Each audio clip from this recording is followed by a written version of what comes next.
Hello, moviegoers, and welcome to another episode of CritiCarter, the show where I turn you into a cinephile.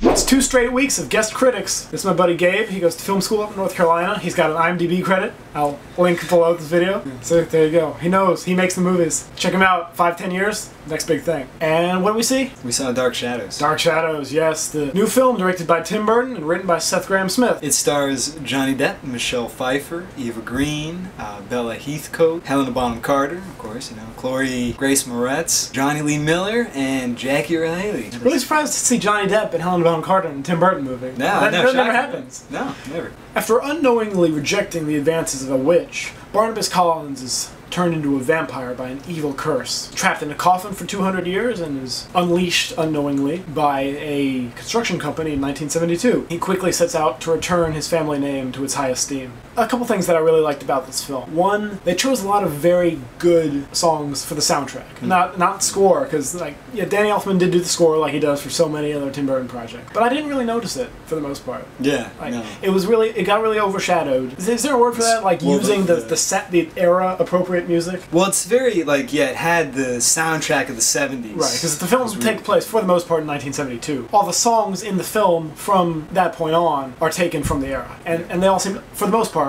they seem to be a very good fit for the film. Tim Burton brought his costume designer from Alice in Wonderland back, Colleen Atwood, and as you may or may not know, she did win an Oscar for her work on that film, despite its overall quality. I thought she did a great job with Dark Shadows as well, especially in the case of Eva Green and Bella Heathcote, because the two of them play two characters, in a sense. One specifically plays two different people, and the other two versions of a person. And they go between two eras. Right. So it's... Yeah, they play a character in the 1700s and then in the 20th century. And the contrast with the hair and the makeup and the costume to, create those two distinct looks. Very, very good, I thought. Yeah. Yeah. I wish I had more things to say about this movie that are good. See, but that's why I have Gabe, because Gabe is a big Tim Burton fan. I think you'd even say Tim Burton is your favorite director. Yeah? I would. Okay. I would. Yeah, so out of everybody out there, he loves Tim Burton over all the rest. I do. Some problems that I had with Dark Shadows. Number one, the man out of time jokes were beaten mercilessly into the ground. Last week, I saw The Avengers, and a lot of The Avengers revolves around Steve Rogers being displaced from the 1940s, because he's, de-thawed in modern day. Right. And they took that element, and not that they stole it from the Avengers, obviously, because the two movies were being made simultaneously, but that element also appears in Dark Shadows. But they push it, they've inflated it significantly more than they need to. You make a couple jokes about how he doesn't fit in with the time period, and we get the idea and we can move on with our lives. But every few minutes, they gotta throw in something else. And it's just, I don't know, it really got on my nerves after a while. I don't know, though. I feel like the movie would stall, though, if they didn't keep bringing that humor back into it, Well, write other jokes. Well, if you want to have you can have a funny script, but it doesn't have to. But having the same joke over and over again, we've got the picture the first 2 times.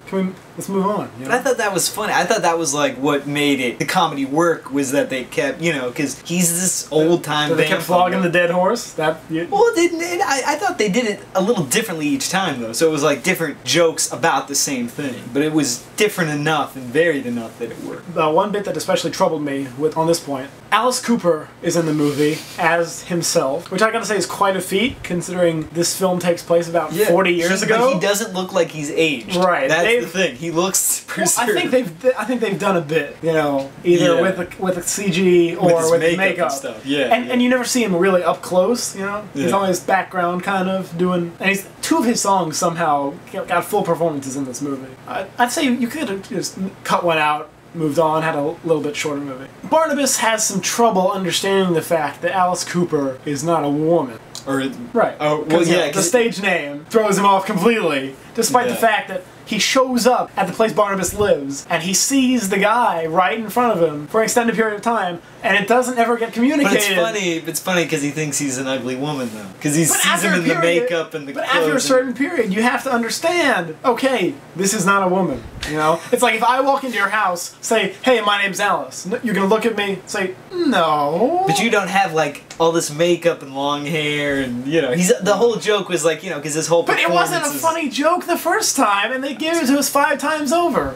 And as much as I normally like Johnny Depp, the character is supposed to be from Liverpool, and he just did his usual Jack Sparrow type British accent. I don't know if that's something that Tim Burton chose not to highlight. When you have this movie that takes place in the decade following the Beatles, probably the four most famous people from Liverpool of all English-speaking history, maybe using them as the source for your accent might help.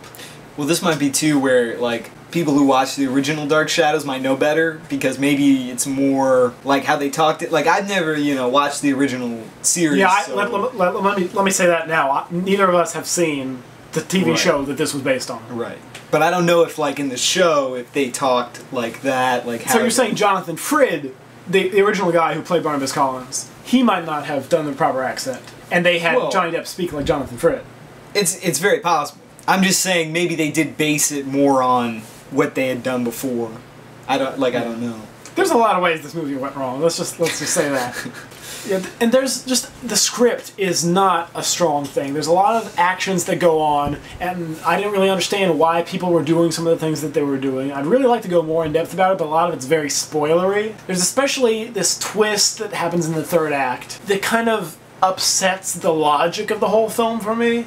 You'll know it when you get there. Ugh, it makes me incredibly upset to just think about this being part of the movie. Like, I don't even know. But the thing that happens, that reveal in the climax, the very last shot of the film, like so many desperate films, leaves itself wide open for a sequel. Why? Why do we need to do this? Can't we just say... But that's like... But they do that in all those movies, though. Those Marvel movies. No. That's different. How's it different? Because this story could have ended. This story by itself, nice, isolated, piece of fiction. There's no reason why this has to be connected to anything else. I say, write a good story that is independent of everything. Wait for the critical reviews and the box office to come in. And if you do well in both, then you start working on your sequel. But...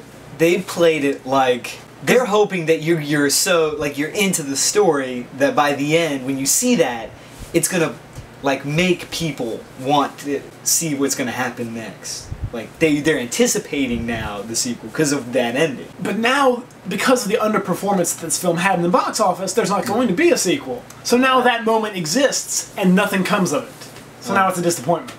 But it's still, I mean, you still. So either way, it's a problem. Basically. No, I mean it's just kind of like, there'll just never be a next. But what they showed still had an arc. But now, they're just hoping that people want to see the next piece. But that arc goes like halfway if there's no Dark Shadows 2, is what I'm saying. Well, it's like they started something and it kind of goes full way, like it does, like it has a beginning, a middle, and an end. But there's a sub arc that comes up because of the ending. Like a start, right? Like something that's saying a new chapter. But now it's not going to go anywhere. Well, hopefully it will. Like, hopefully this guy, despite the reviews and everything, says that he's going to go see the Dark Shadows 2. Yeah. As long as Tim Burton is in some way affiliated with it, doesn't have to direct, doesn't have to have story credit, just anything. Could be a producer. Yeah. And that would be enough. That's how much he loves Tim Burton. I liked it though. I like the movie though. So this movie couldn't even follow its own vampire rules. Okay? Vampire rules. Yes, and here I'm going to explain what I mean by vampire rule. I'm not shy about how much I hate Twilight, especially for its alteration to the typical vampire lore. This does vampires worse than Twilight because it can't even hold to its own alterations. I was wary of this in the beginning because Johnny Depp's character gets turned into a vampire, not by being bitten by another vampire that, is the traditional way that one gets turned into a vampire, the old that doesn't happen. He gets cursed by a witch. Which leads me to believe that vampires biting people never turns anyone into a vampire. Vampires biting people turns people into corpses after they get their blood drained out of their bodies. But we later find out this is not the case. You need to figure yourself out, movie. Seriously. But I like to argue, though, that... He likes to argue, yes. No, I'm just going to say, though, that... Well, I don't know how much I can say without getting... Like, I don't know, because I know you're very strict about the spoilers. If you say something, I'll cut it out. Okay. I'll cut out the spoiler if you accidentally give one. Okay, well, I'm just saying that The rule that you're talking about, I don't think it violates this rule, because when he bites this person, he's not sucking out the blood. He's just bit them. So he wasn't drinking the blood. I don't think that there's that control, that level of control that should be allowed. But you only saw him like it was quick, like it was like a bite and then done. It wasn't like, yeah, and I don't think that should happen. That logic doesn't work for me, because you know, it's once you get like, even though I really like, okay, I did like that he is remorseful about being a vampire. Like, he hates the fact that he has to feed off people.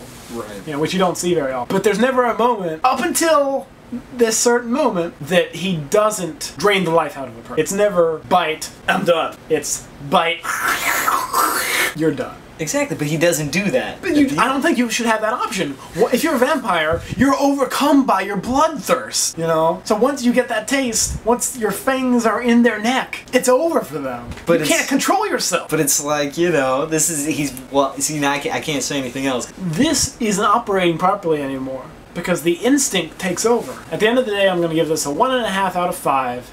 Tim Burton's refusing to make original movies. I do wish he'd do more. I'll agree with you that I wish he'd go back to his original stuff, but I thought this was campy and fun, and I don't know, I feel like he's paying a really nice homage to Dark Shadows. Even though I've never seen it, you just get the feeling that he loves it, because it's got that, you know, it's just, I don't know, it's fun. It's not like making fun of it in a bad way. He's making fun of it in a loving way, you know, by being campy and... It can make sense, though. That would be nice. That could be a thing. It could make sense, and he could make fun of it. But it made soap opera sense. Soap opera sense isn't real sense. Exactly. But don't make money, don't make sense. So what would you, on a scale of 5, if you... On a scale, I give it like a 3. I didn't think it was that bad. I enjoyed it. I had fun. I thought it was... Like I said, he worships the ground Tim walks on. So I liked him. He's incredibly biased. I respect him, and I am incredibly biased, but I do think... He liked Alice in Wonderland. I thought that... Okay, I didn't think that... I thought this was better than that, though. I thought of course, yeah. So I thought I would give this like a I think it's worth seeing. I don't think it's so bad Worth to, like, seeing in the theaters? Yeah, it's fun. If you want to go see something fun, and if you like maybe gothic, macabre elements of stories, I'd say, yeah, go see it. Better than Twilight or something like that. I definitely recommend this more than, like, Twilight. Yeah, well, Twilight has its own mess of issues about, you know, like, bad relationships and stuff like that. Yeah. Is just a whole But this is fun because it's, like... like, saying it's a soap opera, you know? Like, it's embracing what it is. And it's, like, still gothic enough to be, you know, like a good vampire. I can meet you halfway. You can check out my review of Avengers last week, up over there. Yeah, Gabe? Point over there somewhere? Yeah, Avengers over there. My next review will either be The Dictator, the new Sacha Baron Cohen film, or Battleship. Both of these will be a horrifying experience for me, so it's up to you guys. What do you want me to see? He votes Dictator. I got the Facebook, Twitter, Tumblr. You can vote anywhere of those places. You can vote in the comments below the video, of course, and that will be linked up over there as soon as it's shot and uploaded. Make sure to like, favorite, or subscribe to the channel if you enjoyed the video. Fade to black.